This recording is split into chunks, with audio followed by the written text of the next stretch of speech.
और मैं नाम आ चुका हूँ फिर से एक नए वीडियो के साथ। तो ये वाला lecture number 13 physics command solution chapter का। तो इससे पहले लेक्चर नंबर 12 तक मैंने काफी कवर किया भैया, काफी कुछ भैया क्या क्या आता है भैया। आपने सारे टॉपिक्स कवर किए थे इस सॉल्यूशन चैप्टर के भैया। हाँ भैया, ये लास्ट लेक्चर होने वाला भैया। और जितने टॉपिक्स भैया आपने कवर किए थे उसके जे मेंस भी जे एडवांस भी जितने बन सकते थे उन सभी के टाइप्स आपने बेसिक्स लेके एडवांस तक अच्छे से डिस्कस किया था भैया। हाँ भैया, तो भैया 2-3 लेक्चर जो लास्ट लेक्चर चल रहे थे ना वो एक चल रहे थे क्वालिटी प्रॉपर्टीज पे भैया। अच्छा भैया, तो वो क्वालिटी प्रॉपर्टीज में चल रहे थे भैया। ये जो लेक्चर होने वाला है भैया, ये होने वाला है लेक्चर नंबर 30 और लास्ट लेक्चर होने वाला किसका, सॉल्यूशन चैप्टर का। तो भैया इसमें पढ़ाओगे क्या? मैंने कहा इसमें पढ़ाऊंगा बेंट ऑफ फैक्टर्स और कॉन्सेप्ट ऑफ आई सेपरेशन। ये जो हमारा टॉपिक होने वाला है ये लास्ट टॉपिक होने वाला है किसका, सॉल्यूशन चैप्टर का। इसके बाद हमारा चैप्टर खत्म होगा। उसके बाद नया चैप्टर में जो स्टार्ट होगा या तो थर्मोडायनेमिक्स में स्टार्ट करूंगा या तो पीरियोडिक टेबल या तो केमिकल बॉन्डिंग, जो भी कहो आप लोग, ठीक है। तो भैया आप रिवाइज करा सकते हो कि ओरली की पिछले लेक्चर में क्या क्या पढ़े थे मैंने कहा हाँ हमने स्टार्ट किया था कोलिगेटिव प्रॉपर्टीज से। हाँ भैया, तो कोलिगेटिव प्रॉपर्टीज में आपने स्टार्ट किया था, उससे आप बताया था कि कोलिगेटिव प्रॉपर्टीज होती क्या है। मैंने कहा यार अच्छी बात है, क्या तो मुझे बता सकते हो? हाँ भैया, आपको बता सकता हूँ भैया। आपने ये बताया था ना भैया कि कोलिगेटिव प्रॉपर्टीज जो होती है ना भैया, वो ऐसी प्रॉपर्टीज होती है, वो ऐसे सॉल्यूशन वो प्रॉपर्टीज लगती है ना भैया जिन सॉल्यूशन में भैया जो सॉल्यूट होता है भैया वो नॉन वोलेटाइल होता है और जो सॉल्वेंट होता है भैया वो वोलेटाइल होता है। मैंने कहा अच्छा, मतलब जो वेपर बनेगा वो सॉलिड वजह से बनेगा। हाँ भैया, वो जो वेपर बनेगा वो सॉलिड वजह से बनेगा, और जो वेपर बनेगा उसके बाद जो वेपर प्रेशर बनेगा, जो प्रेशर जो एग्जिट करेगा वो वेपर, वो सिर्फ सॉल्वेंट की वजह से होगा भैया। हाँ भैया, जो सॉलिड भैया वो नॉन वोलेटाइल तो वो इवेपोरेट नहीं करेगा, उसकी वजह से कोई कंट्रीब्यूशन नहीं आएगा वेपर प्रेशर में। मैंने कहा यार बात तो सही है, पर भैया आपने ये कहा था ना ये जो क्वालिटेटिव प्रॉपर्टीज होती है ना भैया, ये डिपेंड करती है पता किस पे? मैंने कहा किस पे भैया? ये नेचर ऑफ ये बोल सकते हैं ये डिपेंड करती है अमाउंट ऑफ सॉल्यूट पे। मैंने कहा अमाउंट ऑफ सॉल्यूट पे? हाँ भैया, ये नंबर ऑफ सॉल्यूट पे डिपेंड करती है। अच्छा, ये नंबर ऑफ सॉल्यूट पे डिपेंड करती है। मैंने कहा हाँ भैया, यार मुझे मजा आ रहा है, थोड़ा सा और बता सकते हो? हाँ भैया, क्यों नहीं, ये अमाउंट पर डिपेंड करते हुए अगर आप सॉल्यूट का अमाउंट चेंज करते हो ना भैया, क्वालिटी प्रॉपर्टी चेंज हो जाती है उस सॉल्यूशन की। मैंने कहा कैसे भैया? अगर आप ना सॉल्यूट का 1 चम्मच डाल लो तो क्वालिटी प्रॉपर्टी चेंज हो जाएगी, 2 डालोगे भैया अलग हो जाएगी, 3 डालोगे भैया अलग हो जाएंगे, अगर आप मान लो कम कर रहे हो तब भी क्वालिटी प्रॉपर्टी चेंज हो जाएगी। मैंने कहा यार ये प्रॉपर्टी थोड़ी सी मुझे अजीब सी लग रही है, थोड़ा सा और एक्सप्लेन करो भैया। ठीक है, इतना आपने बताया था ना, उसके बाद आपने कई सारी क्वालिटी प्रॉपर्टीज को डिस्कस किया था। उसमें पहली प्रॉपर्टीज तो भैया था आपने किया था ना भैया वो आरएलबीपी। मैंने कहा आरएलबीपी क्या है भैया? Relative lowering vapour pressure. मैंने कहा अच्छा, लोअर कर रहा है वेपर प्रेशर में, तो मैं समझ रहा हूँ रिलेटिव में, किसके रिलेटिव भैया? पी नॉट के रिलेटिव में। भैया पी नॉट क्या है? Pure vapour pressure. भैया इसमें क्या होता है ना भैया, सॉल्यूट आप डालोगे भैया, सॉल्यूट डालोगे तो उसकी सॉल्यूशन की प्रॉपर्टीज चेंज हो जाती है भैया। मैंने कहा कैसी सॉल्यूशन की प्रॉपर्टी? कौन सी प्रॉपर्टीज भैया? ना इसका ना भैया वेपर प्रेशर डिक्रीज हो जाता है भैया। मैंने कहा वेपर प्रेशर डिक्रीज होता है सॉल्यूट डालने से? हाँ भैया, आपने इसको 2-3 एक्सप्लेनेशन दिए थे भैया, ग्राफ और मेथड, बहुत सारे मेथड बताए थे। अगर ओरली बताओ तो भैया ये है तभी कि आप सॉल्यूट डालोगे ना भैया उसकी प्रॉपर्टी चेंज हो जाएगी, उसका जो वेपर प्रेशर था भैया वो कम हो जाता है भैया। अच्छा, वेपर प्रेशर कम हो जाता है सॉल्यूट बढ़ाएगा? हाँ भैया, और सॉल्यूट बढ़ाओगे तो अगर सॉल्यूट बढ़ाओगे तो वेपर प्रेशर कम हो जाता है भैया। ये ऐसे बोल सकते हो सॉल्यूट और सॉल्वेंट इंटरेक्शन की वजह से होता है भैया, बहुत सारे फैक्टर्स होते हैं, आपने बताए थे भैया। मैंने कहा ठीक, तो और आगे बताओ भैया। आगे ना होता है दूसरी प्रॉपर्टी आपने बताई थी एलिवेशन इन बॉइलिंग पॉइंट। भैया मैंने कहा ये कौन सी प्रॉपर्टी है भैया? सुनो तो मेरी बात। एलिवेशन इन बॉइलिंग पॉइंट एक ऐसी प्रॉपर्टी है भैया ना, देखो आप सॉल्यूट डालते हो, हाँ, जो वेपर प्रेशर होता है वो डिक्रीज होता है, पर अगर वेपर प्रेशर डिक्रीज होगा ना भैया तो बॉइलिंग पॉइंट एलिवेट होता है। मैंने कहा ये बॉइलिंग पॉइंट एलिवेट होता है, इसका मतलब समझा नहीं भैया? आपने समझाया था 2-3 मेथड से, इसको भी समझाया था भैया, ग्राफिकल मेथड, थ्योरेटिकल मेथड, बहुत सारे मेथड समझाए थे, एंट्रोपी मेथड समझाया था। पर मैं आपको सिंपल लैंग्वेज में बताऊं ना भैया, ये एलिवेशन इन बॉइलिंग पॉइंट का मतलब क्या है ना भैया? मैंने कहा बताओ भैया, मेरी बात सुनो, बॉइलिंग पॉइंट क्या होता है बता भैया? मैंने कहा नहीं पता, थोड़ा बता सकते हो भैया? बॉइलिंग पॉइंट वो होता है, वो एक ऐसा पॉइंट होता है, ये ऐसा टेम्परेचर होता है, ये बोल सकते हो कि जब वेपर प्रेशर भी है ना एटमॉस्फेरिक प्रेशर के बराबर हो जाता है। मैंने कहा समझा नहीं भैया, मेरी बात सुनो, एटमॉस्फेरिक प्रेशर 1 एटीएम के बराबर होता है। हाँ भैया ये तो समझ जाए, ये जो वेपर प्रेशर होता है भैया ना, अगर वेपर प्रेशर 1 एटीएम के बराबर पहुंच जाए, हाँ, तो उस टेम्परेचर पे भैया, उस टेम्परेचर पे जो हमारा सॉल्यूशन होता है भैया वो बॉयल करने लगता है भैया, और उसी को कहते हैं बॉइलिंग पॉइंट। अच्छा, मैंने कहा कि वेपर प्रेशर और एटमॉस्फेरिक प्रेशर बराबर होने पे बॉइल करता है, उसी कहते हैं बॉइलिंग पॉइंट। हाँ भैया ये होता है कॉन्सेप्ट। आप आई थिंक आप समझे भैया। मैंने कहा मैं तो समझ गया, थोड़ा सा मुझे और समझा सकते हो? हाँ भैया, पूरी बात तो सुनो मेरी। मैंने कहा समझाओ भैया। मान लो आपका पहले प्रॉपर्टी में वेपर प्रेशर कम हो गया। मैंने कहा यार वेपर प्रेशर तो कम तो हो गया भैया। जब वेपर प्रेशर कम हो गया ना, मान लो कि जो वेपर प्रेशर पहले था आपका 0.98 था, हाँ, आपने 1 चम्मच चीनी डाल दी भैया, नॉन वोलेटाइल सॉल्यूट डाल दिया भैया, मान लो कोई नॉन वोलेटाइल सॉल्यूट आपने डाल दिया। मैंने कहा ठीक है डाल दिया भैया। जब सॉल्यूट डालोगे ना वेपर प्रेशर कम हो जाएगा भैया, वेपर प्रेशर जब कम हो जाएगा भैया तो वेपर प्रेशर और एटमॉस्फेरिक प्रेशर के बीच का डिफरेंस बढ़ जाएगा भैया। मतलब ये जब डिफरेंस बढ़ जाएगा तो इनकी बॉइलिंग पॉइंट बढ़ जाएगी भैया। आपने 2-3 मतलब से बताया था, बस ओनली मैं इतना समझा सकता हूँ। मैंने कहा यार इतना तो समझा दियो ना, काफी कुछ समझा दियो, मतलब कि ये कहना चाहते हो कि बॉइलिंग पॉइंट होता है वो एलिवेट हो जाता है। हाँ भैया, तो मैंने कहा तीसरी प्रॉपर्टी कुछ होती है, हाँ भैया आपने पहली प्रॉपर्टी में वेपर प्रेशर को कम किया, दूसरी प्रॉपर्टी में एलिवेट कर दिया बॉइलिंग पॉइंट को। और पता भी है एक और कॉन्सेप्ट होता है, कहां पड़ी वो चक्कर में ये किसके बॉइलिंग के वेपर प्रेशर के, आओ फ्रीजिंग पॉइंट को समझाता हूं। मैंने कहा ये फ्रीजिंग पॉइंट का क्या कॉन्सेप्ट है, सुनो तो भैया। डिप्रेशन फ्रीजिंग पॉइंट ये हमारी तीसरी प्रॉपर्टी होता है। मैंने कहा ये डिप्रेशन फ्रीजिंग पॉइंट ये क्या होता है भैया, सुनो तो। बॉइलिंग पॉइंट एलिवेट होगा, उसके साथ साथ पता है जो ये फ्रीजिंग पॉइंट होता है ना, उसी के साथ साथ फ्रीजिंग पॉइंट डिप्रेस हो जाता है। मैंने कहा ये डिप्रेस का क्या कॉन्सेप्ट है भैया, आप नहीं समझ रहे। मैंने कहा नहीं समझ रहा हूं, बता सकते हो भैया। जब बॉइलिंग पॉइंट एलिवेट होता है, आपने डिटेल में बताया था भैया, इतना मैं समझाऊंगा टाइम वेस्ट हो रहा है, पर मेरी बात सुनो भैया। जो फ्रीजिंग पॉइंट होता है ना भैया, हाँ वो डिप्रेस हो जाता है। मैंने कहा डिप्रेस का क्या है, कोई रीजन है, हाँ भैया बहुत सारे रीजन है। पहली बात तो फ्रीजिंग पॉइंट पता क्या होता है, मैंने कहा नहीं पता है। तो ये फ्रीजिंग पॉइंट वो पॉइंट होता है जिससे फर्स्ट आइस का क्रिस्टल फॉर्म होता है, उसे कहते हैं फ्रीजिंग पॉइंट। मेरे कहा बात तो सही है। और भैया जो फ्रीजिंग पॉइंट में जो फ्रीजिंग पॉइंट है भैया, हाँ फ्रीजिंग पॉइंट में क्या, फ्रीजिंग पॉइंट में भैया जो सॉरी फ्रीजिंग में भैया जो फ्रीज होता है भैया, जो जमता है भैया वो तो सॉल्वेंट होता है, हाँ भैया सॉल्यूट नहीं जमता भैया, सॉल्यूट नहीं जमता, ठीक है बात तो सही है, बात तो सही है, सॉल्यूट नहीं जमता। एक प्योर लिक्विड है भैया, उसको टेम्परेचर में रखोगे तो वो कुछ मान लो -2 डिग्री सेंटीग्रेड पे वो क्या होगा, -2 डिग्री सेंटीग्रेड पे वो जम जाएगा, ठीक है। अगर अब आपने क्या किया, उसमें एक चम्मच चीनी डाल दी या तो नॉन वोलेटाइल सॉल्यूट डाल दिया भैया, अब उसका जो टेम्परेचर होगा ना भैया डिप्रेस हो जाता है, कम हो जाता है। मैंने कहा कम क्यों जाता है भैया, क्वालिटी प्रॉपर्टी चेंज हो जाती है, कम हो जाता है। मैंने कहा बाबू ये तो मुझे पता है, तुम ये बताओ कम क्यों हो जाता है, ये इसका रीजन दो। मेरी बात सुनो, तुमने आपने डाली, क्या डाला, नॉन वोलेटाइल सॉल्यूट डाला। नॉन वोलेटाइल सॉल्यूट डालने की वजह से सॉल्यूट और सॉल्वेंट आगे इनके इंटरेक्शन की वजह से इनके जो बीच का जो टेम्परेचर था वो डिप्रेस हो जाता है भैया। और आपने इसका डिटेल में कई सारे रीजन बताए थे। मैंने कहा ठीक है, मैंने कहा कुछ उसके अलावा कुछ बताया था भैया, आपने और बताया था भैया ऑस्मोटिक प्रेशर क्या होता है भैया। मैंने कहा ऑस्मोटिक प्रेशर क्या होता है भैया, वो भी आपने डिटेल में बताया था। पहले तो आपने ये बताया था ऑस्मोसिस बताया था, उसके बाद ऑस्मोटिक प्रेशर बताया था कि ऐसा प्रेशर जो एग्जर्ट करे ऑस्मोसिस प्रोसेस को रोकने के लिए, उसे कहते हैं ऑस्मोटिक प्रेशर। आपने डिटेल में इसका फॉर्मूला अच्छे से डिराइव करके बताए थे, सीआरटी वॉटी करके अच्छे से डिटेल में बताया था, मैं उस पर नहीं जा रहा हूँ, ठीक है भैया। तो आप मैं अब लेक्चर पे आता हूँ, ठीक है यार। आई थिंक 7 मिनट तो मैंने डिटेल में ये समझा डाला है, रिविजन करा डाला, ज्यादा बोलने लगा ना। चलो कोई नहीं।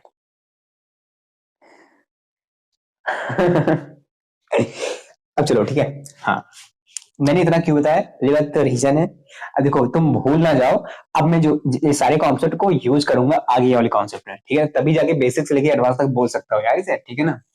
तो ऑफेंड मत हो ना।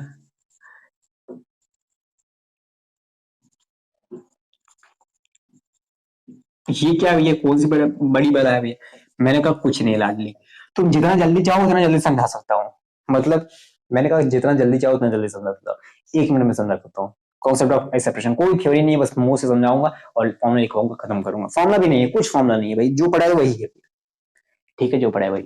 मैंने कहा तुमने पढ़ा है क्या, क्या मैंने कहा डेल्टा टीवी पढ़ा है। अच्छा ये डेल्टा टीवी क्या होता है, मैंने कहा यार एलिवेशन इन बॉइलिंग पॉइंट, जो एलिवेट करता है boiling point normal boiling point से, जो चेंज आता है बॉइलिंग पॉइंट उसे कहते हैं डेल्टा टीवी। हाँ ये आपने बताया था भैया, ये होता है भैया पता है केबी इनटू मोलैलिटी होता है भैया, जो मोलैलिटी होता है भैया इसे लिख सकते हैं भैया moles of solute, moles of solute. और भैया यहां पे लिख सकते हैं weight of solvent, weight of solvent, ये इसे ऐसे लिख सकते हैं केजी होता है, ठीक है भैया इतना मुझे पता है भैया, आपने ये बताया था। मैंने कहा भैया इसका यूज कहाँ है, मैंने कहा मेरी बात सुनो, तुम कभी सुने हो, अच्छा कभी किए होंगे क्या भैया, तो रसना उसमें जानते हो ना, हाँ तुम्हें तुम्हारे दिमाग में कभी आया होगा यार भाई चलो पानी में ना कुछ सर्वर घोलते हैं, उसे घोल के भैया घोलते हैं वजन, हाँ भैया उसे घोलते हैं भैया, और घोल के हम फ्रीजर में रख देते हैं भैया, सुबह तक जम जाएगा या 5-6 घंटे में जो भी टाइम होगा, कुछ टाइम बाद वो जम जाएगा भैया। हाँ ठीक है जम तो जाएगा, ठीक है ना जम जाएगा। तुम सुबह गए देखिए यार जम गया, अच्छा है तुमने मजे लिए इसका, ठीक है 21 हो गया, ठीक। मैंने तुमसे कहा कि तुमने जमा लिया उसका बात अलग है, ठीक है अब तुम वो बात भूल जाओ, नहीं भूलूंगा। मैंने कहा ठीक है छोड़ो, तुम दूसरी बात पे आओ। मैंने कहा तुम्हें मैं एक लिक्विड देता हूँ, अच्छा लिक्विड सॉल्यूशन देता हूँ, अच्छा सॉल्यूशन दोगे, हाँ मैं उस सॉल्यूशन का तुम्हें के भी दे दे रहा हूँ, छोड़ो अभी तुम इतना छोड़ो, मैं एक सॉल्यूशन दूंगा, वो सॉल्यूशन में बताऊंगा कि उस सॉल्यूशन का उसमें सॉल्वेंट कितना है, अच्छा सॉल्वेंट का वेट दो, मैंने कहा हाँ सॉल्वेंट का वेट दूंगा, और उसमें मैं तुम्हें मोल्स ऑफ सॉल्यूट दे दूंगा, कितना मोल सॉल्यूट है, हाँ भैया आप इतना दे दोगे। क्या तुम मुझे उस सॉल्यूशन को बता सकते हो, क्या उसका किस टेम्परेचर पे वो टीवी बॉइलिंग पॉइंट। यहाँ पे ना तीसरी प्रॉपर्टी ले लो, टीएफ ले लो, तब अच्छे से समझ आएगा। फ्रीजिंग पॉइंट समझा रहा हूँ ना, कॉन्सेप्ट ऑफ हाई सेपरेशन। मैंने बॉयल करा, ठीक है। मैंने जितना कहा उतना समझो पेपर। मैंने तुम्हें सॉल्वेंट दे दिया, सॉल्यूशन दे दिया, उस सॉल्यूशन में मैं तुम्हें जो सॉल्वेंट का वेट दे दिया, और वेट के बाद मैंने जो सॉल्यूट है उसका मोल दे दिया, ठीक है, कितना सॉल्यूट कितने मोल से सॉल्यूट है वो दे दिया, ठीक है। मैंने ये भी दे दिया, मैंने ये भी दे दिया, और मैंने केएफ भी दे दिया। मैंने कहा तुम उसका फ्रीजिंग पॉइंट बता सकते हो, ताकि मैं उस फ्रीजिंग पॉइंट को, अगर मुझे पता रहेगा, हाँ भैया पहली बात तो आपने अगर मुझे सोल्यूशन दे दिया ना भैया, आपने केएफ दे दिया, आपने ये दे दिया, आपने ये दे दिया, तो मैं उसका फ्रीजिंग पॉइंट बता दूंगा भैया। मान लो उस सोल्यूशन का फ्रीजिंग पॉइंट मैंने ये सॉल्व करने के बाद आया 2 डिग्री सेंटीग्रेड। अच्छा 2 डिग्री सेंटीग्रेड, -2 डिग्री सेंटीग्रेड आया। अच्छा -2 डिग्री सेंटीग्रेड, हाँ ठीक है। अब मैं चाहता हूं कि तुम जाओ इस सॉल्यूशन को फ्रीजर में जाकर डाल दो, और जाके देखना, अभी रात में डाल दो, सुबह जाके देखना कि क्या तुम्हें बर्फ जमी है। अरे भैया तो आपने फ्रीजिंग पॉइंट निकाला है, हाँ ये आपने निकाला है भैया, -2 डिग्री सेंटीग्रेड आया है, तो इसी पे होगा। आप गए फ्रीजर में भैया, आपने क्या किया, फ्रीजर को सेट किया -2 डिग्री सेंटीग्रेड, आपने क्या किया, उसको जाके अंदर में डाल दिया, और सुबह जाके देखे भैया। अब सुबह सोच रहे भैया सॉल्यूशन तो अच्छा है भैया, शायद आइसक्रीम भैया ने दिया होगा, आइसक्रीम बन गया, चलो आराम से ब्रश करके खाते हैं। मैंने कहा चलो ठीक है। आप गए निकालने, देखे, देखे जमा ही नहीं, देखे जमा ही नहीं। क्या रीजन हो सकता है जमा नहीं? पहली बात तो भैया नहीं, ये भैया ये फ्रीजर की गलत है या हम गलत हैं? भैया हमने निकाला था भैया -2 डिग्री सेंटीग्रेड आया था भैया, पर ये जमा क्यों नहीं भैया, ये नहीं समझ में आ रहा है, नहीं समझ नहीं आया। मैंने कहा शायद तुम्हारे फ्रीजर में गलत हो गया, शायद लाइट वाइट कमी हो गई भैया, शायद नहीं हुआ होगा। अच्छा ठीक है भैया, अब मैं दोबारा करता हूँ। मैंने दोबारा सॉल्व किया, मैं शायद थोड़ी गलती हो गया होगा, मैंने दोबारा सॉल्व किया, -2 डिग्री सेंटीग्रेड आया। चलो ठीक है, -2 डिग्री सेंटीग्रेड आया, तो भैया चलो फ्रीजर को फिर से -2 देख रहे हैं, हाँ पहले सेट है भैया। मैं फिर से रख देता हूँ, अगले दिन गया देखने, भैया देख रहा हूँ नहीं जमा भैया। ऊपर थोड़ा सा मुझे पतली लेयर बर्फ की दिखी भैया, पर उसके अलावा कुछ दिखा नहीं भैया, कुछ जमा ही नहीं भैया। सारे लिक्विड का लिक्विड मैंने 10 घंटे की जगह 12 घंटे रख दिए, तब भी जमा नहीं। ये क्या भैया, ये क्या रीजन हो सकता है? अगर ऐसा कभी आपने किया नहीं तो प्लीज एक बार करिएगा, होता है, और ना करिएगा प्लीज, क्योंकि एग्जाम आने वाले, इतना टाइम वेस्ट मत करिए। मैं जो बता रहा हूँ वो सही बता रहा हूँ। तो भैया ये जमा क्यों नहीं, ये मेरे मन में आ रहा है। मैं कहा जमा नहीं ना, ये गलत हो गया। हाँ जमा नहीं। मैंने कहा काम करो, तुमने निकाला तो -2 डिग्री सेंटीग्रेड था, हाँ एक काम करो, 2 डिग्री टेम्परेचर और घटा दो, -4 पे रखो, तब देखो जमता कि नहीं। आप गए वहां पे रखने के लिए फ्रीजर में, -4 डिग्री सेंटीग्रेड सेट किया आपने, डाल दिया, अब तो ये जम जाएगा। जितना निकाला था ये थ्योरेटिकल वैल्यू, जितना मैंने निकाला था -2 डिग्री सेंटीग्रेड, उससे तो कम रख दिया हूँ, अब तो जमना चाहिए।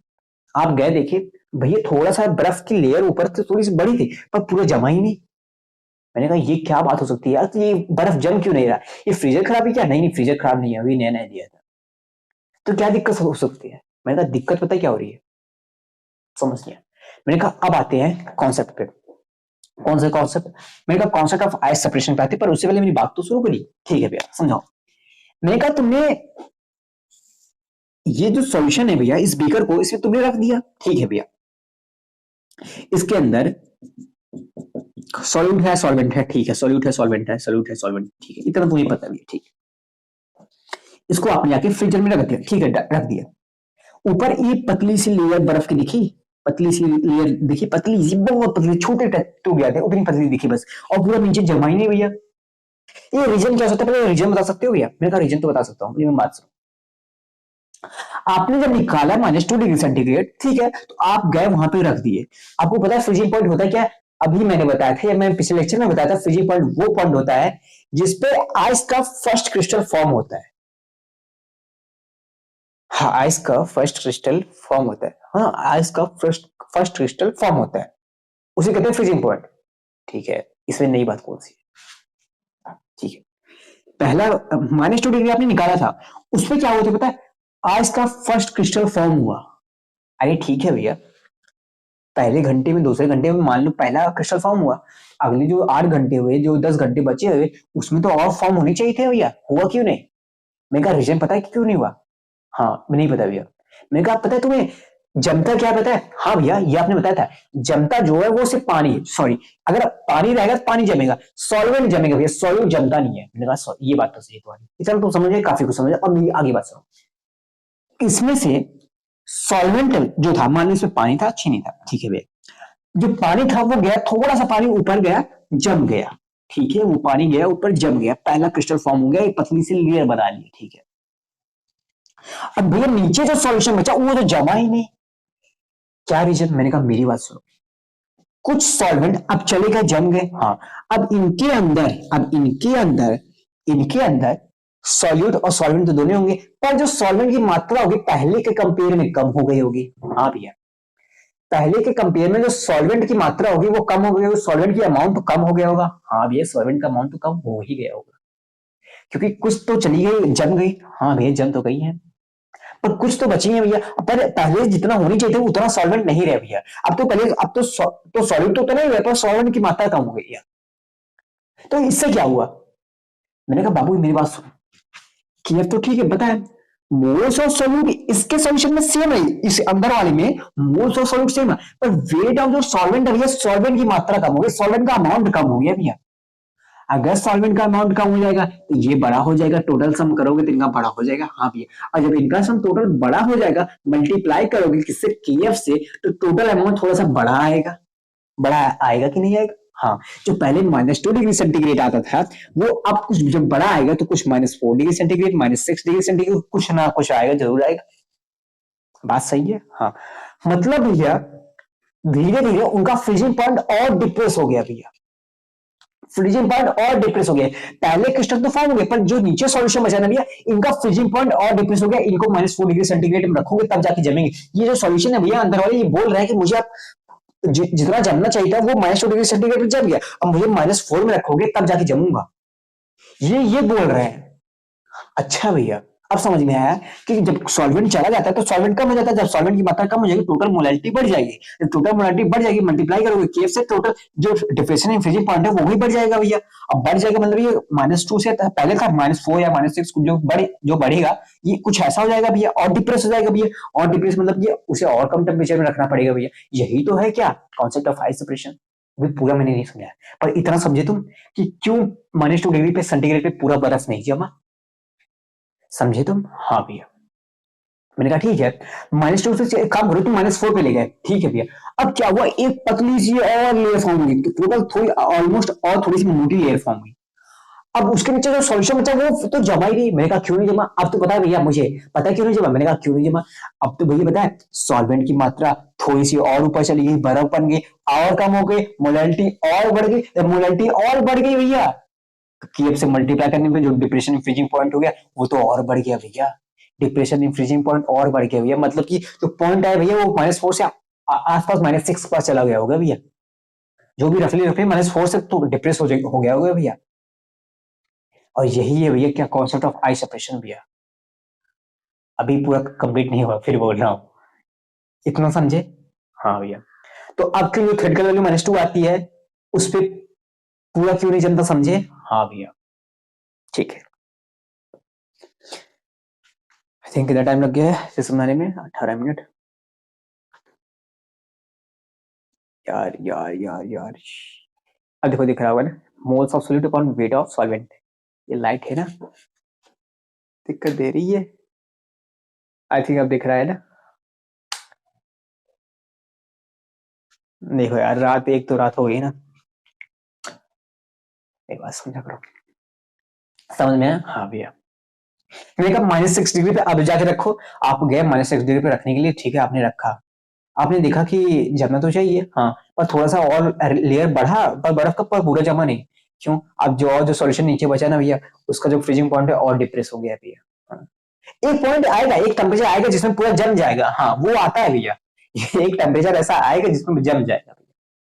मतलब एक सॉल्यूशन आप दोगे और एक बर्फ दोगे, हाँ, दोनों को मान लो एक सेम टेम्परेचर पे रखते हैं, तो चांसेस इसके हैं कि जो सॉरी एक प्योर सॉल्यूशन, एक प्योर सॉल्वेंट दोगे, मान लो प्योर सॉल्वेंट क्या जो जमता है, और एक सॉल्यूशन दोगे, ज्यादा एक फिक्स टेम्परेचर पे रखोगे तो ज्यादा चांसेस ये है कि इसका जमना, ज्यादा चांसेस किसका है? इसका जमना, प्योर सॉल्वेंट का जमना। ये मैं कहना चाहता हूँ पहली बात तो, और इसका मैंने समझाया, ठीक है। एक टेम्परेचर ऐसा आएगा जिसमें पूरा जम जाएगा, ठीक है, वो आता है, ठीक। मैंने कहा तो भैया ये कॉन्सेप्ट ऑफ आई सेपरेशन होता क्या है? बोलेंगे, इस क्वेश्चन क्या बोला जाता है पता है? -4 डिग्री सेंटीग्रेड तुम्हें पता है कि इतनी मोटी बस लेयर बनती है, बर्फ जमती है, हाँ, पर पूरा तो जमता नहीं है, हाँ, बस वो क्वेश्चन ये पूछ लेता है कि ये जो कितनी आइस बन के सेपरेट हो गई है ना, कितनी आइस, जो कितना सॉल्वेंट सेपरेट हो गया है आइस बन के, तुम इसका वेट बता दो बस। इसे वो कहते हैं कॉन्सेप्ट ऑफ आइस सेपरेशन, बस यही क्वेश्चन में आता है। कोई फॉर्मूला बोला होगा, मैंने कहा कुछ नहीं फॉर्मूला होगा, तो क्वेश्चन टफ होते होगा, मैंने कहा कुछ नहीं बाबू, जो करते आए हो वही करेंगे, ऐसा क्या है, मैंने कहा समझाता हूँ, जेई के अच्छे अच्छे लेवल के क्वेश्चन सॉल्व हो जाएंगे फटाफट, समझाओ, मेरी बात समझो, कुछ नहीं, बस पूछ लेते कि जितना जो बर्फ बना रही है -4 डिग्री सेंटीग्रेड पे, मान लो, चलो जेई वाले ने कहा चलो ठीक है यार, तुम इतना उदास ना हो, तुम्हारा पूरा सोल्यूशन जो है जमा नहीं, ठीक है, पर तुम अच्छा ये बता सकते हो -4 डिग्री तुमने रखा था, तो उस -4 डिग्री सेंटीग्रेड पे कितना बर्फ जमा, कितना आइस बन के सेपरेट हो गया, कितना सॉल्वेंट सेपरेट हो गया बर्फ के फॉर्म में, वो तुम मुझे वेट बता सकते हो, बस यही पूछ लेते हैं, कहते तुम पूरा मन ना बताओ, तुम इतना ही बता दो कितना जमा, बस ये ice concept of ice separation, यही है भैया, हाँ, कोई फॉर्मूला नहीं, बस इतना था, समझा दी खत्म हो गया, समझा दी खत्म हो गया, हाँ। तो जेईई का कुछ भैया पीवाईक्यू दिखा दो, कुछ टाइप के क्वेश्चन दिखा दो, आप तो दिखाते रहते हो भैया, तो जिससे हमें समझ आते कैसे क्वेश्चन बनते हैं, मैंने कहा दिखा देता हो यार, क्यों नहीं, अगर तुम इतना समझ गए हो, दिखा देता हूँ एक बार, एक जेईई का क्वेश्चन दिखा देता हूँ, ठीक है ना, क्वेश्चन क्या लूं, एक मिनट ना, सॉल्यूशन कंटेन, क्वेश्चन पढ़ दूं या लिख दूं यार पूरा, बड़ा सा statement, a solution contain 62 gram of ethylene glycol in 250 gram of water is cooled to 110 degree centigrade. देखो, मैं लाइट बंद कर रहा हूँ ना, ठीक है, ताकि अच्छे से देखे, ठीक है ना, ये जे मेंस 2019 का क्वेश्चन है, जे मेंस जे एडवांस का इतना मुझे पता नहीं, जे 2019 का क्वेश्चन है, ठीक है भैया, अ solution contain 62 gram of ethylene glycol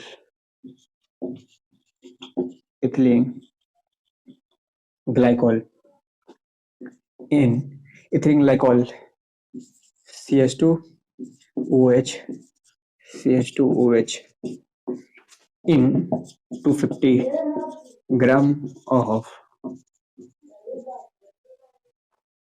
में, हाँ हाँ ठीक है, ग्राम ऑफ H2O, ठीक है, is cool up two of water is cooled,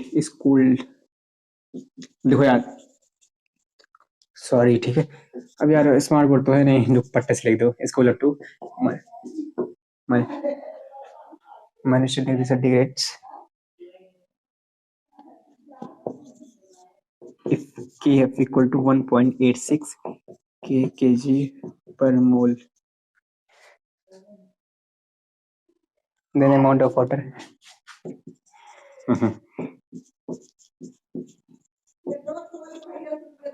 अच्छा देता है,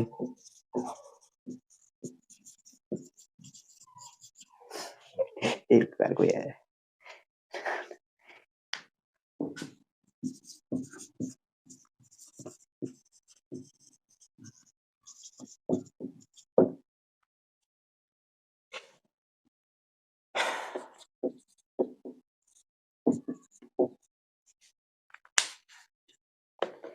एक मिनट, हाँ सॉरी, ठीक है, बात को याद था, हाँ, मैंने क्या कहा, इस क्वेश्चन है, कहते हैं solution contain 62 gram of ethylene glycol, इन जो फॉर्मूला होता है 250 ग्राम वाटर में, या सिंपल सी बात ये है कि 250 ग्राम ऑफ वाटर था, कुछ बीकर में वाटर था, उस बीकर वाटर में कहा कि 62 ग्राम सॉल्यूट डाल दिया इथिलीन ग्लाइकोल करके, अब ये जो सॉल्यूशन था कुछ भी होता है, सॉल्यूट भी होता है, ये होता है, ठीक है, अब ये सब कहां से अच्छा बाहर है, मैंने कहा ठीक है, डाल दिया गया, ठीक है, कहा गया उसे फ्रीज किया गया, कूल्ड किया गया भैया -up to 10 डिग्री सेंटीग्रेड तक, हाँ, तो बोला कितना आइस सेपरेट हो जाएगा ये बता दो, मैंने कहा यार तुम पता है तुम्हें तुम्हें सॉल्व अब तक तुम सॉल्व अब तक पिछला क्वेश्चन कैसे करते थे, इसमें क्वेश्चन में ऐड क्या किया गया, amount of water separated ice, ठीक है, बाकी ये सब सेम ऐसे पिछला है, कैसे भैया, ये तुमने फॉर्मूला लगाया था ना, हाँ, delta T b equal to kf into molality, moles of solute upon weight of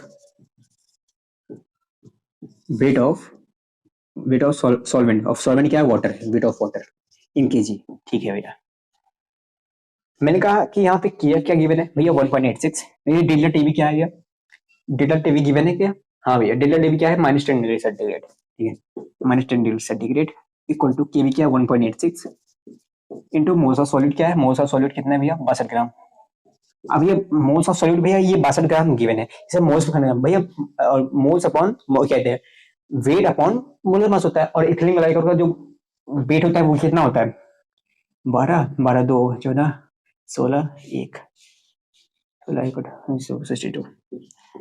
62 ग्राम इसका भी आता है, हाँ भैया अपॉन में मोल्स हो गया upon weight of water, weight of water कितना डब्ल्यू मान लेते हैं भैया, वेट ऑफ वाटर तो गिवन है 250 ग्राम, मैंने कहा ये टोटल वाटर गिवन है बाबू, तुम्हें ये फाइंड करना है -10 डिग्री सेंटीग्रेड तक जब कूल किया गया है तो उसमें कितना वाटर, तुम्हें कितना सॉल्वेंट जाके पानी जो कितना पानी जाके आइस बन गया भैया, ये हमारा क्वेश्चन था भैया, ठीक है भैया।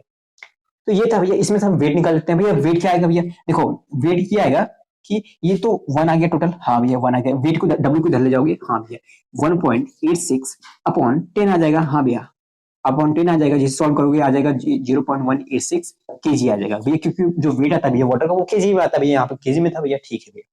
मैंने कहा तुम इसको ग्राम में कर सकते हो चीज, करने की क्या जरूरत है, मैंने कहा 1000 से मल्टीप्लाई कर दो, 1000 मल्टीप्लाई करेंगे 186 आ जाएगा, 186 ग्राम आ जाएगा भैया। मैंने कहा भैया इतना जो पानी है भैया ना, इतना पानी जाके आइस बन गया, यही सेपरेट हो गया भैया, तो भैया सॉरी भैया मतलब इतना पानी भैया ना, इतना पानी कम हो गया भैया, हाँ भैया इतना पानी कम हो गया, कुछ इतना पानी भैया कम हो गया, ठीक है भैया। तो आइस कितना सेपरेट हुई ये बता सकते, मैंने कहा टोटल वाटर 250 ग्राम था, हाँ इतना कम हो गया है, हाँ इसको इससे माइनस कर दो, ice separate ice separate ice separate ही निकालना है ना, टोटल वाटर 250 ग्राम था, हाँ भैया माइनस कर दो कितना 186 ग्राम, 186 ग्राम जो आएगा आंसर 4 उधर बचा 50 90 64 64 इतना पानी जाके बन गया हमारा क्या आइस, ठीक है ना, ये हमारा आंसर था, कुछ था नहीं। देखो जो वेट आता है यहाँ से वो क्या होता है उतना कम होगा, ठीक है अभी उसको जितना आता है उसको हम टोटल पानी से, टोटल पानी का वेट तो गिवन होगा, टोटल पानी के वेट से माइनस कर देंगे, आ जाएगा हमारा क्या, कितना वेट हमारा, कितना पानी हमारा चल गया, अमाउंट ऑफ आइस में बदल गया, ठीक है भैया, कितना आइस बन के सेपरेट हो गया, ये हम बोल सकते हैं भैया, ठीक है भैया। आई थिंक क्लियर होगा, हाँ ये एक टाइप का क्वेश्चन है, सिर्फ एक टाइप का आता है, मैंने कहा हाँ इसी टाइप के आते हैं, जिसमें दो, अगर देखो एडवांस का और एडवांस का बनाना हुआ तो कैसे बन सकते हैं जी एडवांस का, तो भी ऐसा सिंगल टाइप्स की ये बात कर सकते हैं कि उसमें 2-3 क्वालिटी प्रॉपर्टीज ऐड करेंगे, जिसका क्वेश्चन मैंने पिछले लेक्चर में साथ कराया था, पिछले लेक्चर में उससे पिछले लेक्चर में 2-3 प्रॉपर्टीज ऐड करेंगे, उन ऐड प्रॉपर्टीज को ऐड करके बोल देंगे कितना सेपरेट हुआ, कुछ लास्ट में ऐसा कुछ करके पूछ लेते हैं। मैंने कहा पूछा है, मैंने कहा अभी जे एडवांस में तो क्वेश्चन नहीं पूछा गया है, पर ये जेएमएस में पूछा गया है ऐसा क्वेश्चन, ये जे 2019 का क्वेश्चन है, मुझे ये कंफर्म नहीं जे एडवांस का जे मेंस का है, ठीक है ना, ठीक है भैया। मम्मी भैया ठीक है, I think in the clear हुआ, ठीक है। सॉल्यूशन कितना था, मैंने कहा सॉल्यूशन क्वेश्चन था, ये तो मैंने फॉर्म लिखा, सॉल्यूशन 2-3 लाइन का होगा, 1 मिनट के अंदर सॉल्व हो जाएगा, अगर ये क्वेश्चन तुमने पढ़ लिया, ठीक है। मेरा काम था कि क्वेश्चन को दिखाना किस टाइप का क्वेश्चन आता है, किस टाइप के कैसे को सॉल्व करना है, ये सब मैंने बता दिया, और कॉन्सेप्ट ऑफ आई सेपरेशन को मैंने डिटेल में बताया, ठीक है, ठीक है भैया। मैंने कहा हमारा ये टॉपिक खत्म हुआ, अगला टॉपिक जो स्टार्ट करते हैं वो होता है वेंट ऑफ फैक्टर, अब सबसे रिलेटेड होगा, ठीक है, वेंट ऑफ फैक्टर। अब ये वेंट ऑफ फैक्टर क्या है, मैंने कहा डिटेल में बताता हूँ, थ्योरेटिकली ऐसे बताऊंगा कि सब समझ आ जाएगा, ज्यादा नोट्स बनाने की जरूरत नहीं है, नोट्स बनाने चाहिए, मैंने कहा हाँ बिल्कुल करना चाहिए, पर रिलेवेंट नोट्स बनाने चाहिए। Oh my god. God.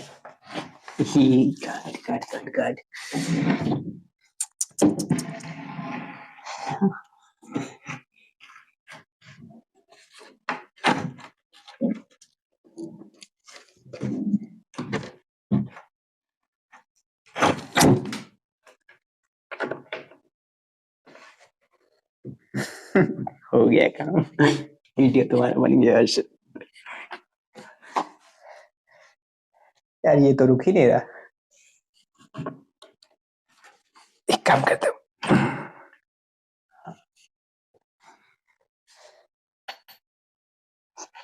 खेले से लगाया था, खेले निकल गए,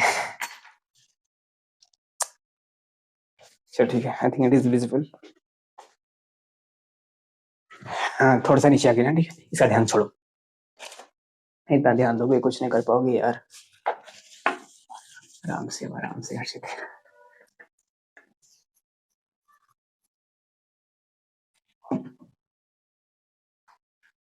अगला क्या आता है, went of factor. Went of factor, इसका स्पेलिंग नहीं पता मुझे, वेंट ऑफ क्या आता है, वेंट ऑफ।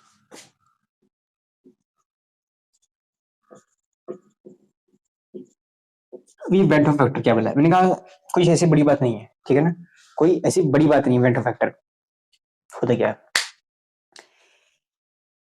मैंने तुम्हें एक सॉल्यूशन दिया, फिर से सॉल्यूशन, मैंने कहा मैंने तुम्हें एक सॉल्यूशन दिया, उसमें क्या हुआ कि मैंने कहा कि ये जो सॉल्यूशन है 1 ग्राम पानी में, मैंने सॉल्यूशन बनाने से पहले मैंने क्या किया, 1 लीटर पानी लिया, ठीक है, 1 लीटर पानी लिया आपने, आपने 1 लीटर पानी लिया, उसमें 1 मोल सॉल्यूट डाल दिया, हाँ ये 1 मोल सॉल्यूट डाल दिया। मैंने कहा क्या तुम मुझे बता सकते हो इसका बॉइलिंग पॉइंट क्या होगा, क्या इसका फ्रीजिंग पॉइंट बता सकते हो? हाँ बता सकते हैं, बता सकते हैं। मैंने कहा तुम बॉइलिंग पॉइंट बता दो, डेल्टा टी बता दो। तो मैंने क्या, अरे भैया आपने 1 ग्राम, डिफिनेशन है 1 gram of solute dissolve in 1000 gram of water.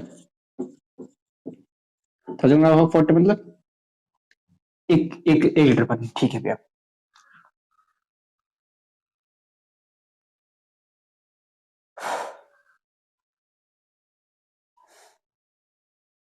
तो आप क्या कहना चाहते हो, मैंने कहा तुम्हें मैंने डेल्टा टीबी पूछा, डेल्टा टीबी क्या होता है भैया, केबी केबी इनटू मोलैलिटी, ठीक है। मैं तुम्हें पानी दूंगा, पानी का तुम्हें मोल्स बता दूंगा, उसमें सॉल्यूट कितने मैंने मोल्स डाले, बेसिकली मैंने 1 मोल डाला है, ठीक है भैया। उसमें भैया जो वेट ऑफ वाटर रहेगा भैया वो मैंने 1 लीटर लिया है, ठीक है भैया। मैं केवी तुम्हें गिवन नहीं दूंगा, मैं पूछूंगा क्या तुमने मुझे डेटा टीवी बता सकते हो, उसका जो बॉइलिंग पॉइंट होगा तुम बता सकते हो, हाँ भैया ये आप ये फॉर्मुला लगाऊंगा, क्वालिटी प्रॉपर्टीज का ये फॉर्मुला लगाऊंगा, हम बता देंगे। मैं कहा ना, तुम जो सॉल्व करके लाओगे वो गलत होगा, ये आपने पूरी केमिस्ट्री गलत कर दी भैया। मैंने कहा ये गलत मैंने कैसे कर दी, अभी आपने क्वालिटी प्रॉपर्टीज में आपने एलिवेशन इन बॉइलिंग पॉइंट और डिप्रेशन इन फ्रीजिंग पॉइंट में ऐसा फॉर्मुला कुछ लिखवाया था, ये तो एलिवेशन इन बॉइलिंग पॉइंट का फॉर्मुला होगा, और आपने कहा था एलिवेशन इन बॉइलिंग पॉइंट निकालने का यही फॉर्मुला होता है, और आप यहाँ बोल रहे हो अगर मैं इस फॉर्मुले से निकालूंगा गलत हो जाएगा। मैंने कहा हाँ यहाँ पे ये गलत हो जाएगा, कुछ उसके लिए सही होगा पर कुछ उसके लिए गलत हो जाएगा। ये केमिस्ट्री ऐसी होती है, मैंने कहा नहीं भाई ऐसी नहीं होती, सबका लॉजिक होता है। अच्छा लॉजिक होता है तो लॉजिक समझाओ, मैंने कहा कुछ ऐसी बात नहीं है, कैसे समझाओ तुम्हें इजी मेथड में, बहुत सारे कंपाउंड होते हैं, ठीक है, बहुत सारे सॉल्यूट ऐसे होते हैं ना, मान लो कुछ ऐसे कंपाउंड हुए, उनको पानी में डालने के बाद ना पता है, हाँ उनका अमाउंट चेंज होता है, उनके मोल्स चेंज हो जाते हैं, और मोल्स चेंज हो जाने के कारण, मोल्स चेंज हो जाने का उनका बॉइलिंग जो डेल्टा टीबी आता है भैया, जो बॉइलिंग पॉइंट आता है भैया वो बढ़ जाता है या चेंज हो जाता है, बॉइलिंग पॉइंट चेंज हो जाता है, ये कह सकते हैं। मतलब ये आप ये कहना चाहते हो कुछ जो ऐसे पार्टिकल होते हैं, कुछ ऐसे कंपाउंड होते हैं जो ऐसे सॉल्यूट होते हैं, बेसिकली सिंपल बोलो, कुछ ऐसे सॉल्यूट जो हम सॉल्वेंट में डाल देंगे, वो सॉल्वेंट में जाते ही वो अपने आप को तोड़ लेंगे, अपने मोल्स बढ़ा लेंगे, हाँ ये तो कभी कभी टूट जाते हैं, कभी कभी मिलकर एक बन जाते हैं। क्या मतलब, कभी कभी वो लोग एसोसिएट हो जाते हैं, कभी कभी वो लोग डिसोसिएट हो जाते हैं, डिसोसिएट मतलब कभी कभी वो लोग टूट जाते हैं। आपने NaCl को डाला, 1 ग्राम, मैंने कहा 1 मोल NaCl को डाला, आपने सब कुछ कैलकुलेट करके आपने कुछ डेल्टा टी भी लाया, कुछ बॉइलिंग पॉइंट लाया कि इतने वॉल्यूम इतने टेम्परेचर पे ये बॉइल कर देगा, मैंने कहा उतना टेम्परेचर उतना बॉइलिंग पॉइंट नहीं होता है, आपने थ्योरेटिकल वैल्यू निकाला। मैं ऑब्जर्व जब कर रहा हूँ ना, जब मैं देख रहा हूँ, ऑब्जर्व करने जो एक्सपेरिमेंट किया मैंने उसमें देख रहा हूँ उसकी वैल्यू तो ये नहीं आ रही जो तुम बता रहे हो, इसका क्या मतलब हो सकता है, इसका क्या मतलब हो सकता है, इसका ये मतलब है कि NaCl जब पानी में जाएगा वो Na और Cl में चेंज हो जाएगा, आपने 1 मोल डाला था वो पानी में जाकर 2 मोल हो जाता है भैया, वो डिसोसिएट हो जाता है भैया, और ऐसे कुछ पार्टिकल होते हैं जो एसोसिएट कर लेते हैं, आपने 5-6 मोल डाले वो जाके 3 मोल बन जाते हैं, 2 मोल बन जाते हैं। कुछ ऐसे पार्टिकल अब उनका मोल ही चेंज हो जाएगा बाबू, जब उनका मोलैलिटी ही अलग बदल जाएगा। मोलैलिटी क्या होते हैं, moles upon weight of solvent, और जब moles upon weight of solvent, moles of solute, moles of solute से अलग हो जाएगा भैया, तो डेल्टा टी भी गलत आएगा ही भैया, बात सही है, हाँ भैया। तो भैया मतलब एग्जामिनर को क्वेश्चन में ये देना चाहिए कि ये डिसोसिएट होगा कितने पार्टिकल मोल, टोटल मोल कितने, मैंने देना चाहिए, मैंने कहा देते नहीं, बड़ी कंजूस है।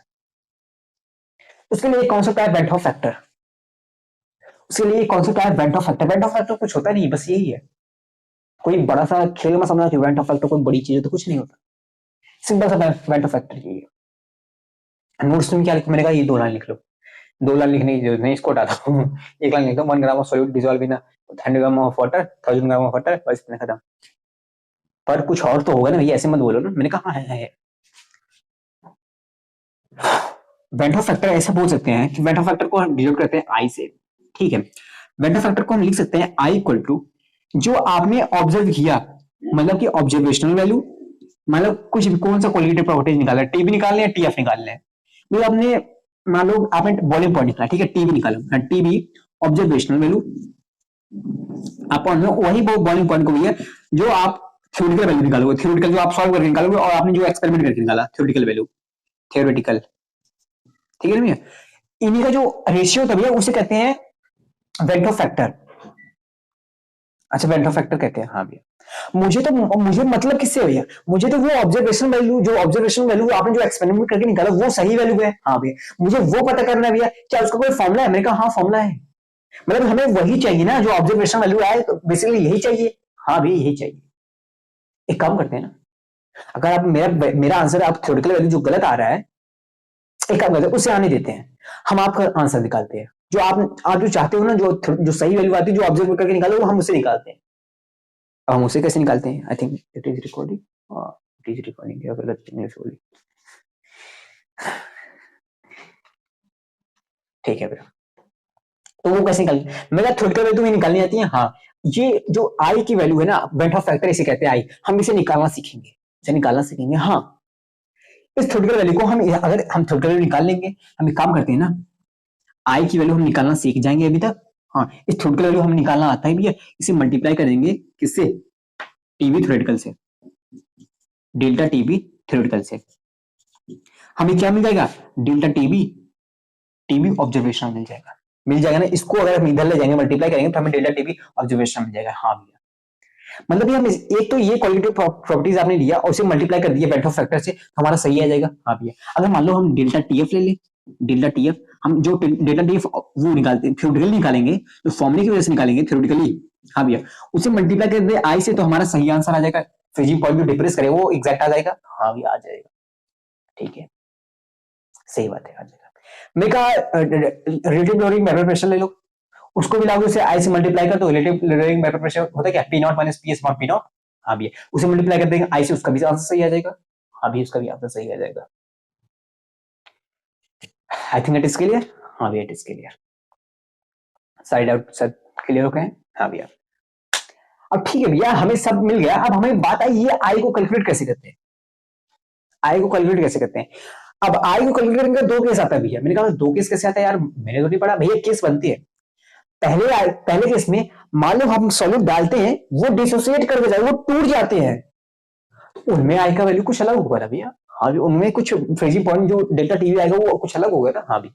दूसरा केस, आपने पार्टिकल डाला, आपने जो सॉल्यूट डाला भैया, वो मान लो आपने 5-6 मोल डाले, जाके 2.5 मोल हो गए भैया, वो एसोसिएट करके भैया मिल गए। आपने एन मोल डाले पर वो कुछ मिल के भैया कुछ बना लिए, एक इसका भी कुछ वेंट ऑफ फैक्टर बनेगा भैया, हाँ भैया। तो भैया एसोसिएट का और डिसोसिएट का अलग अलग बनेगा, मैंने कहा हाँ सबका अलग अलग फॉर्मूला होता है, ठीक है ना। तो चलो उनको हम सीख लेते हैं, वो फॉर्मूले कौन से, बस खत्म हो जाता है कॉन्सेप्ट, ठीक है। यार ये बोर्ड हिल रहा है,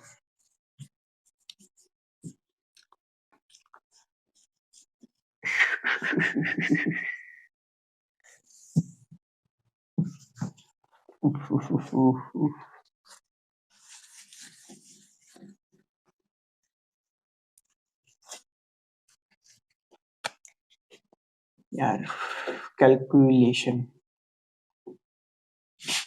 of I when during dissociation ले देते हो, ड्यूरिंग डिसोसिएशन, कैलकुलेशन ऑफ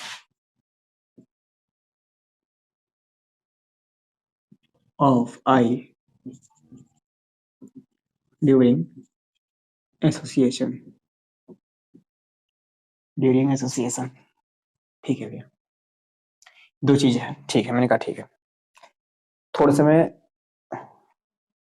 मैं आता हूँ, ठीक है, थोड़ा सा पॉज करके मैं फिर से लिखता हूँ।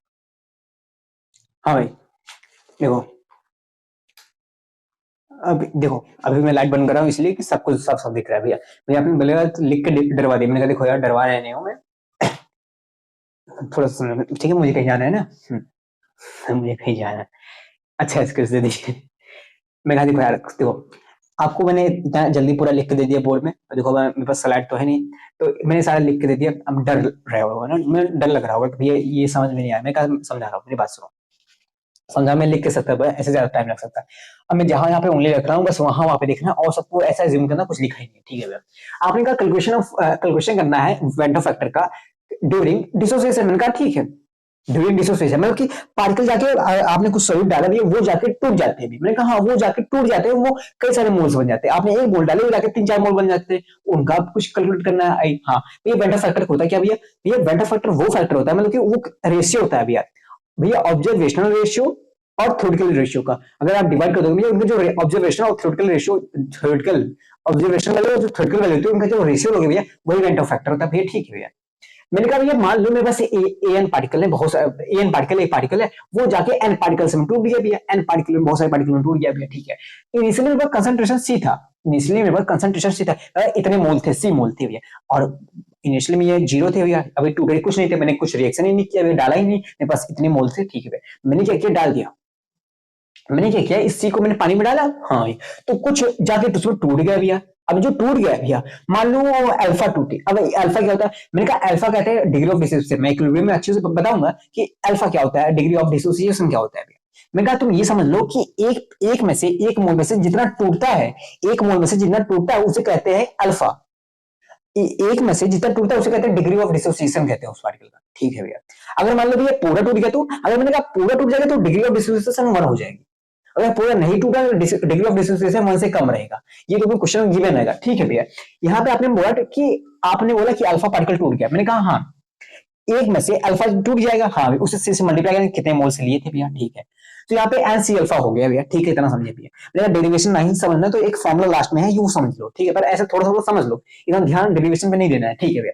मैंने कहा भैया कुछ मोल ये हो गए जाके इतने मोल में टूट गया, हाँ अब टोटल मोल मेरे पास कितने हुए, मैंने कहा इतने मोल और इतने मोल दोनों को प्लस कर दो, मैंने कहा इतना मोल और ये मोल, मैंने कहा दोनों को प्लस कर दिया, ठीक है। इन दोनों में से मैंने सी को कॉमन ले लिया, बचा क्या 1 plus n minus 1 into alpha बचा, बस इतना बचा, हाँ भाई। मैंने कहा टोटल मेरे पास मोल कितने आए, मैं डिसोसिएट करने के बाद इतने आए भैया, ये मेरे पास क्या है ऑब्जर्वेशनल वैल्यू है भैया, ठीक है भैया, इतने मोल आया टोटल। हाँ मतलब डेल्टा टीवी अगर मान लो हम डेल्टा टीवी निकालना है, डेल्टा टीएफ नहीं निकालना है, तो डेल्टा टीवी जो थ्योरेटिकली निकाल देते हैं उसका फॉर्मूला क्या होता है, केवी इनटू मोल्स अपॉन डब्ल्यू होता है, वेट ऑफ सॉल्वेंट होता है, इतना होता है। पर मोल्स भैया हम जितना डालते हैं हम यहाँ पे सी लेते थे भैया, मैंने कहा ठीक है कोई बात नहीं, तुम यहाँ पे सी लेते थे सी ले, ठीक है भैया।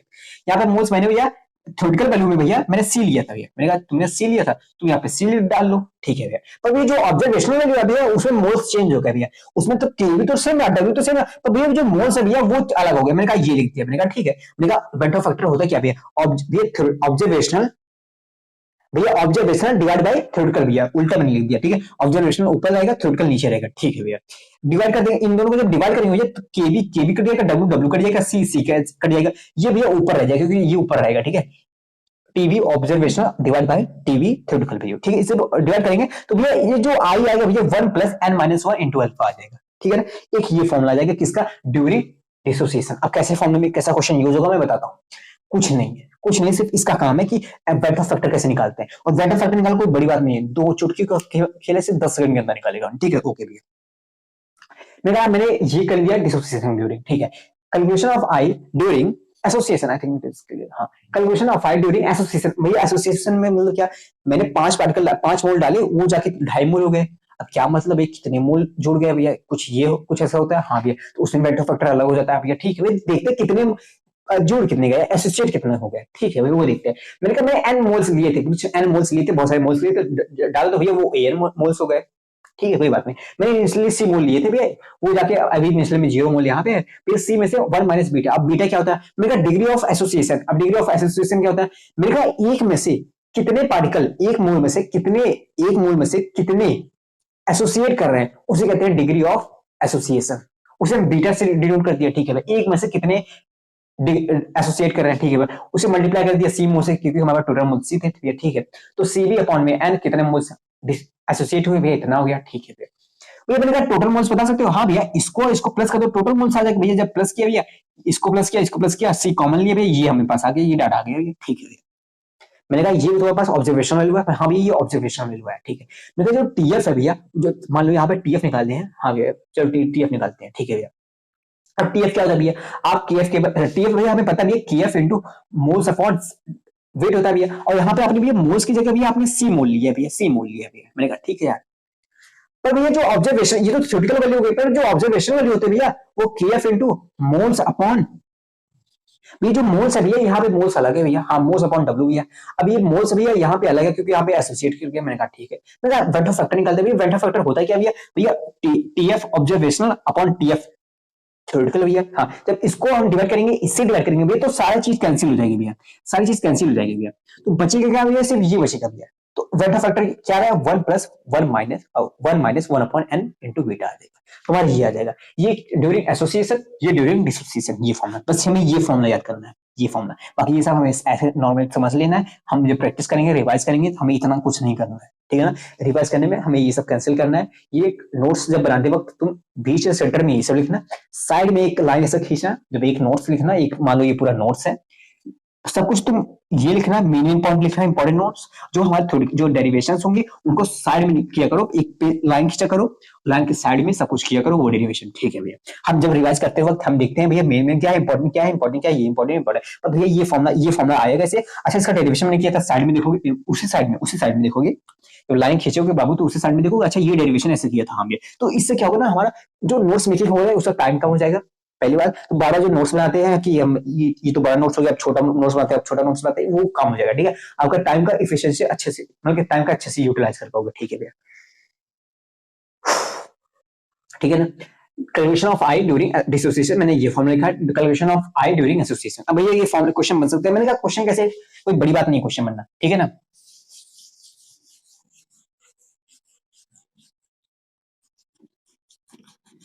मैं लाइट को जला दूं ना, आई थिंक इट इज क्लियर यार, ओके। मैंने कहा एक ये फॉर्मूला था, हाँ एक आई का जो अभी मैंने यूज किया उसे लिख लेना, ठीक है। के2 सब कुछ तो सेम रहेगा, हाँ भैया सब कुछ सेम रहेगा। बोलेगा कि मैंने 2 ग्राम क्वेश्चन में कैसे बनेगा, जितना मैंने क्वेश्चन सॉल्व कराया है ना भैया, जितने क्वेश्चन सॉल्व कराया है पिछले कोलिगेटिव प्रॉपर्टीज में, वैसे क्वेश्चन बनेगा, सेम वैसे बनेगा। जैसे मैंने अभी कॉन्सेप्ट ऑफ आई सेपरेशन मैंने बताया ना, सब कुछ सेम रहेगा, बस ये पूछ लेगा लास्ट में कितने आई सेपरेट होगा, इतने टेम्परेचर कूल करने के बाद, बस यही होता है। बस वही टोटल पानी से जितना जमा होता है माइनस करना पड़ता है, वही आंसर होता है भैया, ठीक है भैया। तो इसमें कैसे, मैंने कहा वही सिंपल, मान लो कि बोलेगा 2 ग्राम K2SO4, ये K2SO4 को मैंने 250 ग्राम पानी में डाल दिया, हाँ डाल दिया, ठीक है। तो मुझे बता सकते हो कि इसका डेल्टा टीबी क्या होगा या डेल्टा टीएफ क्या होगा, तो मुझे बता सकते हो। ये डेल्टा टीबी का फॉर्मूला जो होता है हमें पता है, थ्योरेटिकल वैल्यू ये होता है कि केएफ केबी इंटू मोलैलिटी, हाँ भैया केएफ इंटू मोलैलिटी। भैया हमें ये सब तो गिवन होगा, केबी ये सब गिवन होगा, पर ये एग्जैक्ट सही नहीं आता भैया, उसके लिए आपने मल्टीप्लाई करवाया वेक्टर फैक्टर से, हाँ भैया। बस ये वेक्टर फैक्टर भैया ना कैलकुलेट करना भैया थोड़ा सा मेरे लिए टफ पड़ जाता है, मेरा टफ नहीं पड़ता बाबू। अब ये K2SO4 भैया हमें डालते हैं, अब पता नहीं ये एसोसिएट करेगा डिसोसिएट करेगा, पहली बात तो ये डिसोसिएट करेगा, ये हम अच्छे से पढ़ेंगे कौन सा एसोसिएट करेगा कौन सा डिसोसिएट करेगा।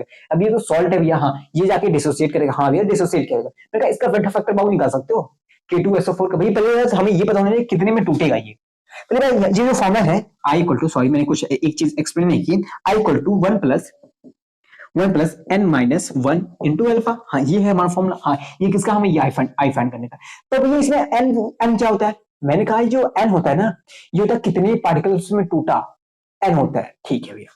ये अल्फा क्या होता है, मैंने कहा ये अल्फा होता है कितना इसका डिसोसिएशन है, डिग्री ऑफ डिसोसिएशन, ये क्वेश्चन में गिवन रहता है। क्वेश्चन में अगर कहेगा कि K2SO4 जाके, अगर ये फॉर्मूला तभी वेक्टर फैक्टर का यूज करना जब क्वेश्चन में लिखा हो एसोसिएट हो रहा है डिसोसिएट हो रहा है, ठीक है, पहली बात तो नोट कर लेना, ठीक है भैया।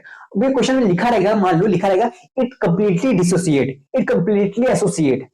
अगर ये कंप्लीटली डिसोसिएट लिखा है मतलब कि अगर पूरा टूट जा रहा है भैया, कंप्लीटली ये डिसोसिएट हो जा रही है, तो इसका मतलब ये जो हमारा फैक्टर होगा डिग्री ऑफ डिसोसिएशन में वो 1 होगा, समझ लेना, ठीक है। वहां पे अल्फा इक्वल टू 1, अगर कंप्लीटली डिसोसिएट नहीं हो रहा है तो मान लो हाफ 50% डिसोसिएट हो रहा है तो वहां पे वेंट ऑफ फैक्टर हाफ होगा, ठीक है ना। ये हम डिटेल में पढ़ेंगे इक्विलिब्रियम के चैप्टर में, ठीक है भैया, ठीक है भैया। मैं कहा एन पता चल गया, अल्फा पता चला, ठीक है। मैं कहा ये 2 ग्राम बोला है K2SO4 जाके कंप्लीटली पानी में जाके 250 ग्राम पानी में जाके वो कंप्लीटली डिसोसिएट हो जा रहा है, तो मुझे बता दो डेल्टा टीएफ डेल्टा टीएफ भी कुछ बता दो, मुझे कुछ बता दो भैया। मुझे ये पता है, ये पता है, आपने ये गिवन है, ये गिवन है, हम अगर ये फाइंड कर ले टोटल मल्टीप्लाई कर दे हमें पता नहीं चल जाएगा भैया। ये जे मेंस के जितने सारे क्वेश्चन आपके कंप्लीटली सॉल्व नहीं हो जाएगा। मैंने कहा हाँ ये सब टाइप है, मैंने जितने जितने चीज बोला वो सारे टाइप्स है इसके, तो ये कैसे सॉल्व होगा। मैंने कहा बाबू तुम्हें पता है ना K2, अब ये सब पढ़ोगे आप इनऑर्गेनिक केमिस्ट्री में, ऑर्गेनिक केमिस्ट्री में सब पढ़ोगे। अब K2 पे भैया 2K प्लस में और सल्फेट 2 माइनस में एक एक सल्फेट आयन बनेगा, एक 2 पोटेशियम आयन बनेंगे, हाँ मतलब टोटल जाके 3 बचेंगे, 2 इधर 1 इधर, तो टोटल 3 बनेंगे। तो भैया एन की वैल्यू यहाँ पे 3 आ जाएगी, हाँ भैया एन की वैल्यू 3 1 प्लस एन की वैल्यू 3 आ गई -1। अब बोला है कि कंप्लीटली डिसोसिएट हो रहा है, कंप्लीटली डिसोसिएट हो रहा है मतलब भैया अल्फा इक्वल टू 1 है भैया, ठीक है भैया।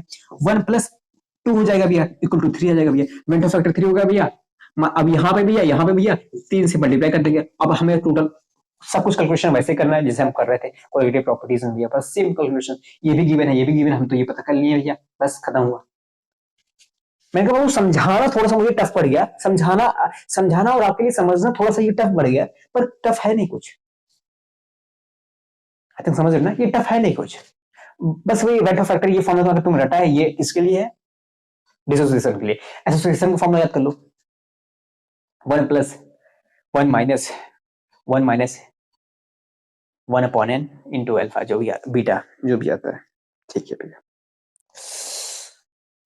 सदत करे होते हैं, मैंने कहा समझ आया ना, हाँ। तो यही है क्या हमारा वेंट ऑफ फैक्टर कवर हुआ। दिमाग में मत बैठाना कि वेंट ऑफ फैक्टर कोई बड़ी बात होती है भाई साहब, मैंने कहा कुछ नहीं बड़ी बात होती है, सॉल्व कैसे करना है, नोट्स कैसे बनाना है, ये सब अच्छे से डिटेल में समझ आया, ठीक है भैया। मैंने कहा हाँ यार, और तुम्हें कुछ समझने की जरूरत भी नहीं है, ठीक है ना, कुछ जरूरत नहीं है, कुछ भी नहीं जरूरत है, ठीक है भैया। मैंने कहा हाँ यार, मैंने कहा हाँ यार,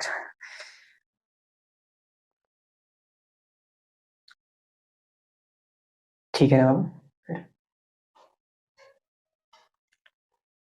तो अब हमारा यहाँ पे चैप्टर फिनिश हुआ, मैंने सारे टॉपिक्स कवर किए, सारे के सारे टॉपिक्स कवर किए, ठीक है ना, सारे के सारे टॉपिक्स मैंने कवर किए हैं, इसको कहता गया।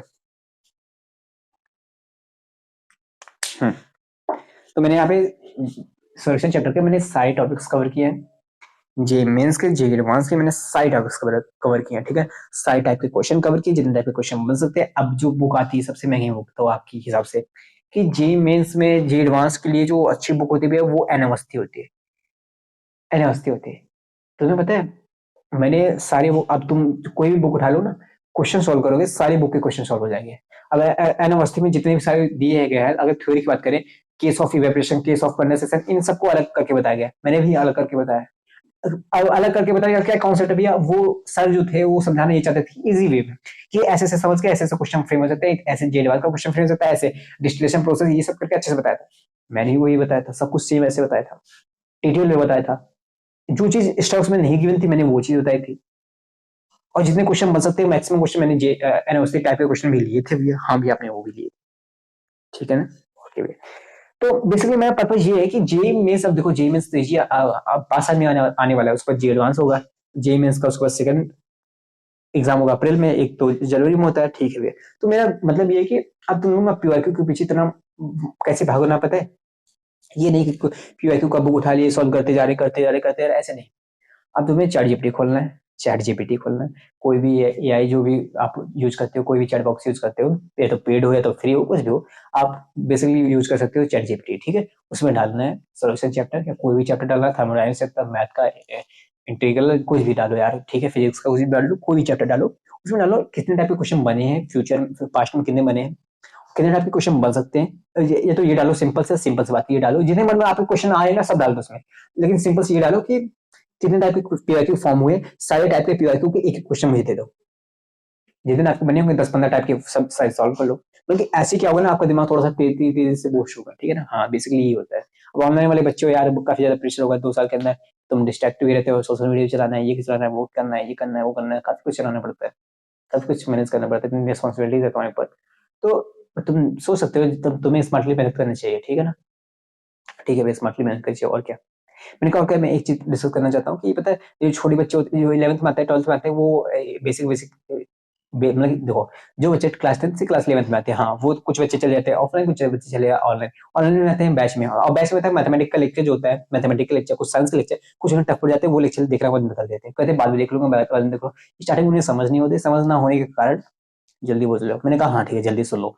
वो इशारे में उन्हें समझ ना होने के कारण वो बहुत सारी गलती करते हैं, बहुत सारे बैकलॉग लाते हैं, बहुत सारे वीक रह जाते हैं, और उनके पास टाइम रहता है कब, 12 में आते हैं, 12 का प्रेशर, 12 का बोर्ड का प्रेशर, 12 का जनवरी में पेपर, इस सब प्रेशर, 11 वाई नहीं होता, 11 का वर्क, 12 का वर्क, पूरे साल लेक्चर चलते रहते हैं, ऑनलाइन लेक्चर पूरे साल चलते रहते हैं। हाँ भैया पूरा साल कवर करेंगे, सिलेबस टाइम लगा देंगे, हाँ तो रिवीजन करने का मौका नहीं मिलता, सिर्फ बोलने का भैया रिवीजन करने का मौका है, टेस्ट लगाने का मौका है, कुछ नहीं मिलता। हम बच्चे कहाँ से करें, बस ऑनलाइन वाले कहते हैं हाँ सर टाइम देते हैं, बस ऐसा होता नहीं है, ठीक है ना। हाँ तो मैं कह रहा हूँ कि क्लास 10 के चैप्टर्स को ऐसा कुछ डिजाइन करो, ठीक है। अब वैसे भी क्लास 10 का जो बोर्ड से थोड़ा सा लेवल बढ़ा रहा है, ठीक है, बोर्ड्स वाले, ठीक है भैया बढ़ा रहे हैं, कोई बात नहीं। मैं ऐसे कह रहा हूँ कि जो देखो, क्लास 10 का चैप्टर, मान लो कोई चैप्टर केमिस्ट्री का ले लो, मैं फिजिक्स भी आता है मुझे, मैथ भी आता है मुझे, सब आता है, ठीक है। तो मान लो केमिस्ट्री का एक चैप्टर लेते हो, क्लास 10 का पहला चैप्टर है केमिकल रिएक्शन एंड इक्वेशन, ठीक है। अब मैं उस चैप्टर में जो रेडॉक्स रिएक्शन है, मान लो उस चैप्टर में जेई की बेसिक बेसिक कॉन्सेप्ट है ना, बेसिक बेसिक जो रिएक्शन है, सिर्फ नीमिंग रिएक्शन, मैं उनको उसमें डाल दो, ताकि बच्चे को बेसिक पहले से तैयार रहे। क्या ऐसा मैं कर सकता हूँ, क्या मैं ऐसा करूँ तो क्या बेनिफिशियल होगा उन लोगों के लिए। मैं एक बार सजेशन मान रहा हूँ, क्या अभी मुझे पता नहीं, मैं काफी लोगों से डिस्कस करना चाहता हूँ, तो मैं बोल रहा हूँ, पूछ रहा हूँ आपसे। तो अगर मान लो कि मैं उसमें रिडॉक्स रिएक्शन पढ़ा रहा हूँ, तो उसमें बेसिकली मैं बता दूं रिडॉक्स रिएक्शन होता है क्या, ये तो उसमें बताया जाता है कि हाइड्रोजन का लेन देन होता है, हाइड्रोजन का जा रहा है, हाइड्रोजन आ रहा है, तो उसमें रिडॉक्स रिएक्शन होगा, ऑक्सीडेशन होगा, रिडक्शन होगा, इससे बता जाते हैं। मैं उसमें अगर कॉन्सेप्ट डाल दूं गेन ऑफ इलेक्ट्रॉन और लॉस ऑफ इलेक्ट्रॉन की वजह से कैसे पता लगाएंगे कि इसमें ऑक्सीडेशन हो रहा है, किसमें ऑक्सीडेशन हो रहा है, किसमें रिडक्शन हो रहा है। अब भैया वो तो सिमिलर छोटे छोटे क्वेश्चन बता जाए। मैंने कहा जो जेई मेंस में कुछ जो रिएक्शन होते हैं, जो मेन में रिएक्शन होते हैं, जेई मेंस जेई एडवांस में आते हैं, जो हमारी 11th केमिस्ट्री में 12th केमिस्ट्री में जो जेई केमिस्ट्री में जो गिवन है कुछ रिएक्शन, अगर उन रिएक्शन को हम उसमें थोड़ा थोड़ा डाल के उनको अच्छे से डिटेल में समझाएं, अब भी उनके लिए प्रेशर बढ़ जाएगा, आप ये क्वेश्चन होगा। मैंने कहा प्रेशर तो बढ़ जाएगा, देखो मेरी बात सुनो, प्रेशर तो बढ़ जाएगा, पर अगर हम जितना चीज उसको कॉन्सेप्ट को ना डिटेल में समझाएंगे ना, उतना उनका माइंड खुलेगा, उतना उनको उस चीज का रीजन पता चलेगा। अच्छा रिडॉक्स रिएक्शन इसलिए होता है, रिडॉक्स रिएक्शन इसलिए होता है, इसमें भी ऑक्सीडेशन इसलिए होता है, रिडक्शन इसलिए होता है, इलेक्ट्रॉन का लेन देन इसलिए होता है भैया, हाँ भैया इसलिए। तो भैया ये कब क्यों ऑक्सीडाइज करेगा, क्यों रिडॉक्ट करेगा, ये सब रीजन अच्छे से डिटेल में बताएंगे ना। वैसे आप क्लास 10 में याद करा देते हैं ये रिडॉक्स रिएक्शन होता है, हाइड्रोजन का लेन देन, अब उनको रीजन पता नहीं था, कहाँ से याद हो। और उन्हें रीजन में बताया जाए, समझाया जाए, और फ्री सीरीज एक यूट्यूब पे लाया जाए, क्या उन्हें पहले से क्लास 10 में तैयार रहेंगे, क्लास 11 की क्लास 12 की जेई और नीट की केमिस्ट्री के लिए, क्लास 11 और क्लास 12 की जेई नीट और जे नीट केमिस्ट्री फिजिक्स मैथ सबके लिए तैयार रहेंगे। क्या बस मैं एक सजेशन पूछ रहा हूँ आप लोग बड़ी लोगों को, मतलब कि आप एक्सपीरियंस लोगों, अब उनसे तो ज्यादा जानते होगे, क्या ये सीरीज उनके लिए बेनिफिशियल होगी कि नहीं होगी, ठीक है। पर मैं इससे काम कर रहा था, और एक बार पूछ लिया जाए आपसे भी, चलो ठीक है ना। बाद में आप पढ़ते रहना, लिखते रहना, ये नोट्स बनाते रहना, ठीक है। हाँ तो आई होप ये चैप्टर खत्म हुआ, मैं नेक्स्ट चैप्टर थर्मोडायनामिक्स स्टार्ट करूँ, इक्विलिब्रियम स्टार्ट करूँ, सोचता हूँ मैं डालता हूँ, ठीक है। कल का चैप्टर आ जाएगा, नेक्स्ट चैप्टर कौन सा रहेगा, थर्मोडायनामिक्स रहेगा, ठीक है ना। बहुत तेज बोल रहा हूँ ना, तो मिलते हैं नेक्स्ट वीडियो में, तब पढ़ाई करना।